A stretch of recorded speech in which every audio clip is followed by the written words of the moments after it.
አመነ።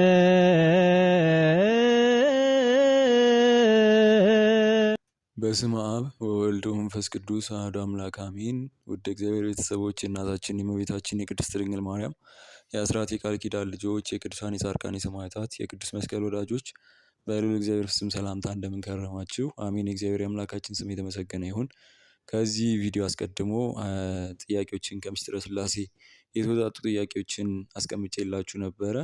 እነሱ እንድትሰሩ ተነጋግረን ነበር የተለያየ ነው። ዛሬ እነዚህን ጥያቄዎች ምላሽ እንሰጣለን ማለት ነው።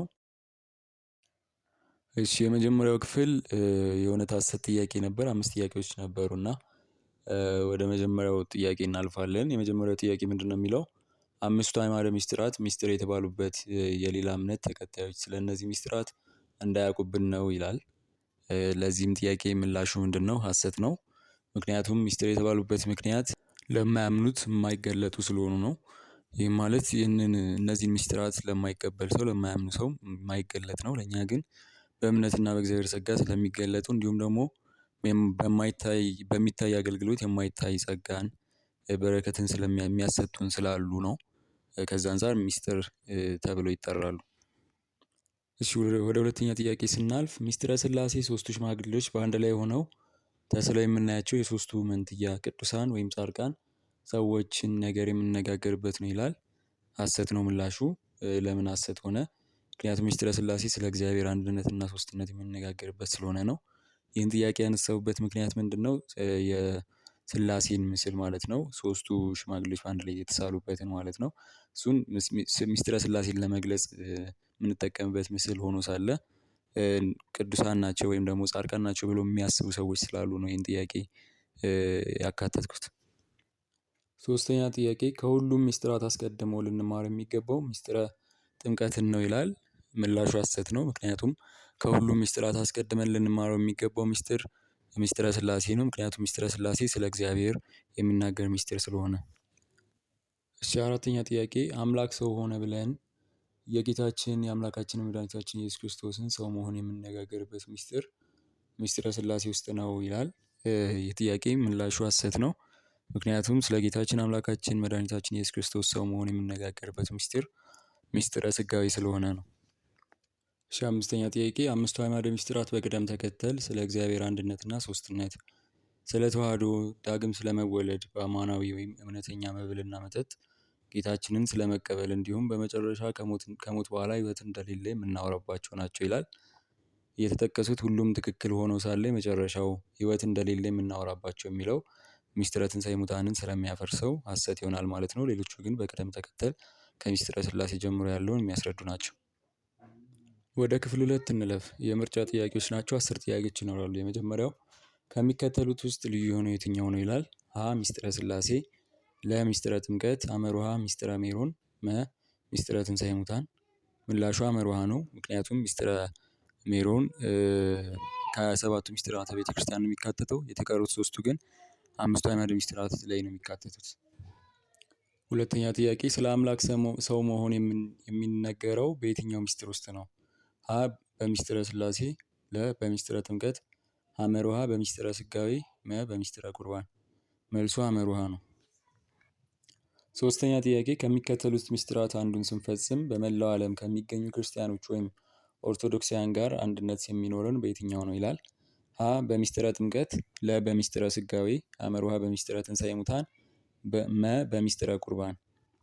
የዚህ ጥያቄ ምላሽ ሀሌታ ሀሌ እንዲሁም መሌ ያሉት ይሆናሉ። እንዴት ካላችሁኝ የሀሌ የሚሆነው የምስጢረ ጥምቀት ማለት ነው። አንደኛ ቆሮንቶስ ምዕራፍ 12 ቁጥር 13 ላይ ማየት ይቻላል። ምስጢረ ቁርባን እንዴት ይሆናል ለሚለው ጥያቄ ደግሞ አንደኛ ቆሮንቶስ ምዕራፍ 10 ቁጥር 16 ላይ መመልከት ይቻላል። አራተኛ ጥያቄ አምስቱ አዕማደ ምስጢራት ምስጢር የሚባሉት ለምንድን ነው ለሚለው ጥያቄ መ ሁሉም ምላሽ ይሆናል። አምስተኛ ከሚከተሉት የመጽሐፍ ቅዱስ ጥቅሶች አንዱ የእግዚአብሔርን ሶስት መሆን የሚያሳይ ነው። ሀሌታ ሀ ኦሪት ዘዳግም ምዕራፍ 6 ቁጥር 4፣ ለ የያዕቆብ መልእክት ምዕራፍ 2 ቁጥር 19፣ ሐመርሃ ትንቢተ ኢሳይያስ ምዕራፍ 3 ቁጥር 3፣ መ የማቴዎስ ወንጌል ምዕራፍ 16 ቁጥር 16። የዚህ ጥያቄ ምላሽ ሐመርሃ ትንቢተ ኢሳይያስ ምዕራፍ 6 ቁጥር 3 ነው። ሌሎቹ ሀና ለ ሀሌታው ሀና ለ አንድነትን የሚያሳዩ ሲሆን የመጨረሻው ማለትም ማቴዎስ 16:16 የቅዱስ ጴጥሮስን ምስክርነት የሚያሳይ ነው። ስለዚህ ምላሹ ሐመርውሃ ነው።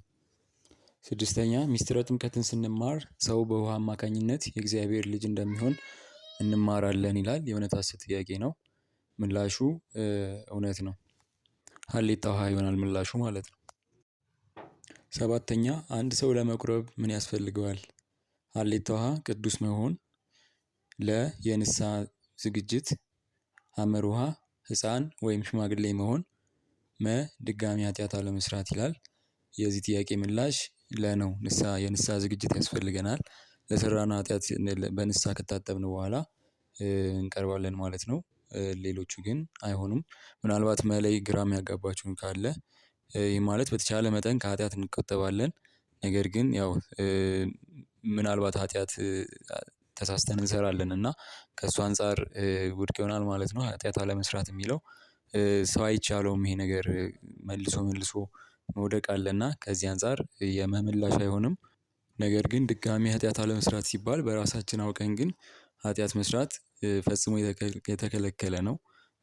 ይቺን ነገር በደንብ ትኩረት ሰጥታችሁ እዩልኝ።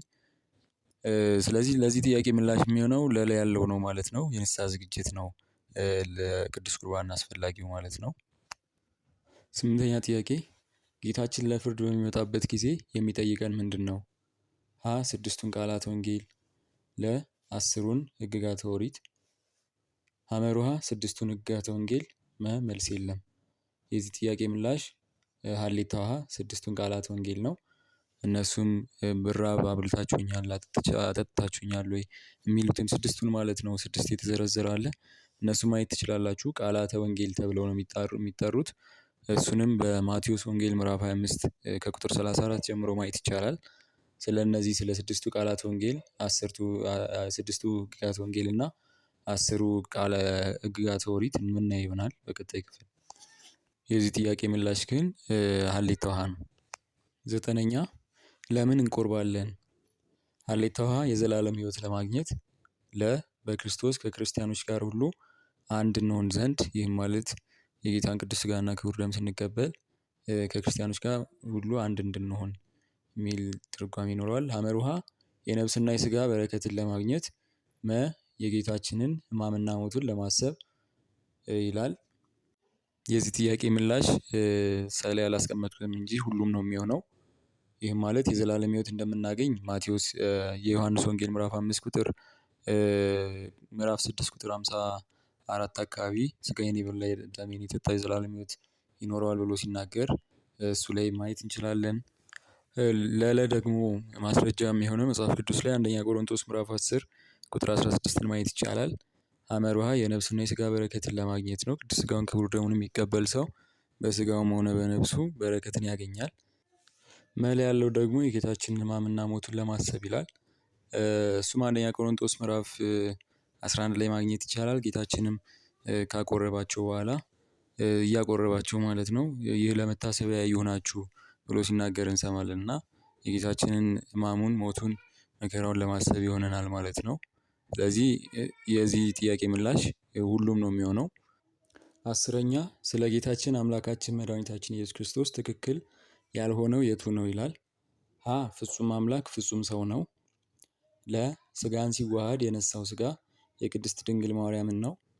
ሐመርውሃ መለኮትና ስጋ ሲዋሃዱ በሰውና በእግዚአብሔር መካከል ያለ ከአምላክ ያነሰ ከሰው የበለጠ ነገር ተፈጥሯል። መ ጌታችን መካከለኛ የሚባለው ፍጹም አምላክ ፍጹም ሰው ስለሆነ ነው። የዚህ ጥያቄ ምላሽ ሐመርውሃ ላይ ያለው መለኮትና ስጋ ሲዋሃዱ በሰውና በእግዚአብሔር መካከል ያለ ከአምላክ ያነሰ ከሰው የበለጠ ነገር ተፈጥሯል የሚለው ነው። ይሄ ስህተት ነው። ስለ ጌታችን ስንነጋገር ስህተት ነው። ይሄ ከጌታችን ተዋሃደ ስንል ፍጹም አምላክነቱን ሳይለውጥ ሳይቀይር ወይም ሳይለቅ ፍጹም ሰውነትንም ደግሞ ነስቶ ወይም ፍጹም ሰውነትን ይዞ ነው አምላክ ሰው የሆነው። ስለዚህ ሶስቱም ልክ ሆኖ ሳለ ሐመርውሃ ላይ ያለው ግን ልክ አይሆንም። ስለዚህ ሐመርውሃ የሚለው ምላሽ ይሆናል ማለት ነው። ክፍል 3 አጭር ምላሽ 5 ጥያቄዎች ይኖራሉ። እያንዳንዱን እንሰራለን። የመጀመሪያው ፀሀይ እሳትና እንቁላል የእግዚአብሔር አንድነትና ሶስትነት ለማስረዳት እንዴት ይጠቅማሉ ይላል። እንግዲህ ሚስጥረ ስላሴን ስናስረዳ እነዚህ ፀሀይ እሳትና እንቁላልን ወይም እነዚህን ሶስቱን ነገሮች ማለት ነው ሚስጥረ ስላሴ በቀላሉ እንድንረዳው እንጠቀምባቸዋለን። እና ፀሀይን ስናነሳ ሶስት የተለያዩ አካላት ይኖራታል ይህም ማለት ክበብ አላት ክብነቷ ማለት ነው። ሁለተኛ ሙቀት አላት ሶስተኛ ብርሃን አላት እና ፀሀይ እነዚህ ሶስት የተለያዩ ነገሮች ሲኖሯትም አንድ ፀሀይ ትባላለች። እና ከዚህ አንፃር ሚስጥረ ስላሴን ስናነሳ እግዚአብሔር አንድ ነው እንጂ ሶስት አካል ስላለው ሶስት እግዚአብሔር ወይም ሶስት አምላክ አንልም። እሳትንም ስናነሳ ሙቀት አለው አካል አለው የእሳት አካል ማለት ነው። ብርሃን አለው ሶስት አካል ቢኖረውም አንድ እሳት ይባላል። ሌላው ደግሞ እንቁላል ቅርፊት የመሃለኛው ፓርት እና የመጨረሻ ላይ ያለው አስኳል ተብሎ የሚጠራው ሶስት የተለያዩ ፓርቶች ወይም አካላት አሉት። ነገር ግን ሶስት የተለያዩ አካላት ቢኖሩትም አንድ እንቁላል እንጂ ሶስት እንቁላል አይባልም። ስለዚህ እነዚህ ነገሮች ሚስጥረ ስላሴን ለማስረዳት በዚህ መንገድ እንጠቀማቸዋለን። ሁለተኛ ጥያቄ የጋለ ብረት የነፍስና የስጋ መዋሃድ እና ሙሴ ያያት ሕዝብ በምን መንገድ የአምላክን ሰው መሆን ለማስረዳት ይጠቀሳሉ ይላል። እንግዲህ አምላክ ሰው ሆነ ስንል ከሁለት አካላት በአንድ ሆኑ ሁለት የተለያዩ አካላት ማለት ነው። አምላክ የአምላክ አካልና አምላክና ሰው ማለት ነው። ስለዚህ እነዚህ የተጠቀሱ ነገሮች ሁለት የተለያዩ ነገሮች በአንድ ላይ ተዋህደው የሚገኙ ናቸው። ለምሳሌ የጋለ ብረትን ስናነሳ እሳትና ብረት አንድ ላይ ተዋህደው ነው ያሉት። ሁለተኛው የነፍስና የስጋ መዋሃድን ስናይ የሆነ ሰው ተኝቶ ብናየው ነፍሱ ያልተለየችው ሰው ማለት ነው። ተኝቶ ብናየው ያ ሰው የተኛው ስጋው ነው የተኛው ነፍሱ ነው አንልም በአንድ ላይ ተዋህደው ነው ያሉት ነፍስና ስጋው ማለት ነው። ስለዚህ እሱም የሚስጥረ ስጋዌን ለማስረዳት ይጠቅማል። ሙሴ ያየው እፅ ደግሞ እንዴት ነው? የሆነች ተክል ነበረች እፅ ማለት ነው። እና እሳት እያቃጠለ እሳት በላይዋ ላይ አለ ግን እያቃጠላት አይደለም ወይም አመድ እያደረጋት አይደለም። ያቺም ተክል ወይም እጿ ማለት ነው እሳቱን እያጠፋቸው አይደለም በአንድ ላይ ተዋህደው አንድ ላይ ነው ያሉት። እና እነዚህ ሶስት ነገሮች ሚስጥረ ስጋዌን ለማስረዳት ይጠቅማሉ። ቀጥሎ ለሚመጡ ጥያቄዎች ይህ ማለት 3 4 እና 5 ራሳችሁ ናችሁ ምላሽ የሚሰጡኝ። ሶስተኛ ጥያቄ ሚስጥረ ስላሴን ለማስረዳት የሚጠቅሙ አስረጂ ምሳሌዎችን እስካሁን ከተማማርናቸው ውጪ ስጡ ይላል። አራተኛ ሚስጥረ ስጋዌን ለማስረዳት የሚጠቅሙ አስረጂ ምሳሌዎችን እስካሁን ከተማማርናቸው ውጪ ስጡ ይላል።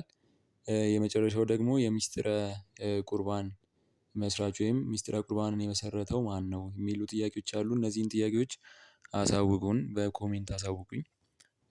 ለዛሬ ያዝኩት ቪዲዮ ይህን ይመስል ነበር። ያላችሁ ጥያቄ ካለ በኮሜንት ማሳወቅ ይቻላል። በተቻላችሁ መጠን ሌሎችም እንዲያዩት እንዲማማሩበት ማለት ነው ሼር ማድረግ አትርሱ። ልዑል እግዚአብሔር ከሁላችን ጋር ይሁን። ወስብሐት ለእግዚአብሔር ወለወላዲቱ ድንግል ወለመስቀሉ ክቡር። ይቆየን። አሜን።